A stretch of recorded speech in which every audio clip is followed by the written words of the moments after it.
Just days before the coronation of King Charles III, the longest ever king in waiting, National Geographic presents a new documentary giving us a rare glimpse into Charles's life behind the headlines. Yeah, Charles, in his own words, goes back to the beginning, revealing the events that influenced the former prince and the king that he was destined to be. Award-winning filmmaker Tom Jennings joining us live this morning with a first look at this new documentary. Thanks for being here, Tom. Good morning.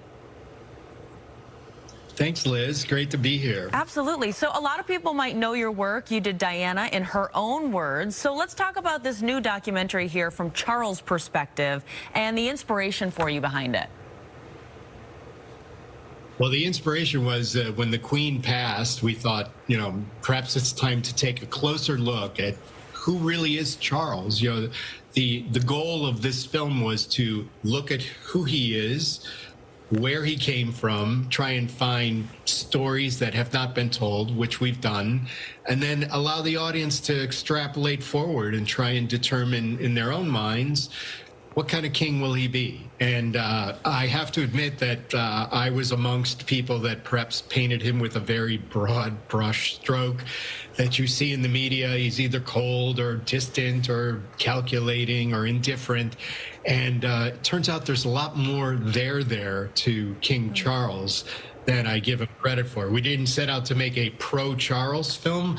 There's just a lot more to his story than I think most people realize. What was striking about Diana, in her own words, was the way you showed how she, went from a commoner to a princess, which sounded like a fairy tale at the time, but we know how that all ended up. But in that, Charles, interesting guy, right? And so you wonder, like, what kind of a guy is he really, aside from the future king of England, So what did you glean in that regard? What kind of a guy is he? Well, you go back and, as with just about anyone, you look at the childhood, his childhood, a very strange childhood, obviously being born into royalty. But, his mother, the Queen, was distant at best. It's not that she didn't love him or care for him, but she wasn't around very much. It was his relationship with his father. And I knew a little bit about it, but I didn't know the extent to which Charles was such a disappointment to Prince Philip. That was very surprising to me.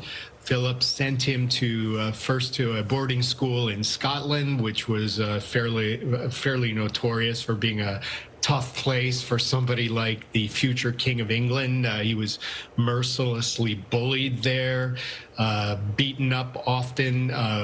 We found archival recordings from some of his classmates who were amazed at how stoic he would be, despite the fact that he was constantly put upon by others at the school. And yet, and even though he survived that, Philip felt that Charles had not yet become the man's man. That was what Philip's thing was, that he wanted him to be. So he sent him to another boarding school, this one in Australia, called Timbertop, kind of out in the outback, a pretty physically demanding place. And Philip said at the time, this is amazing when you think that a 15 or 16-year-old young boy would hear. Philip said, we're sending him down there and I'm going to put some steel in him, or I just give up. And I think it'll be interesting to see the multi-dimensional figure, maybe. Then, like you said, we scrutinize him as a public figure in so many ways. So this is going to be really interesting to watch. It's called Charles in His Own Words. It premieres this Friday on National Geographic. Tom Jennings, thank you for joining us.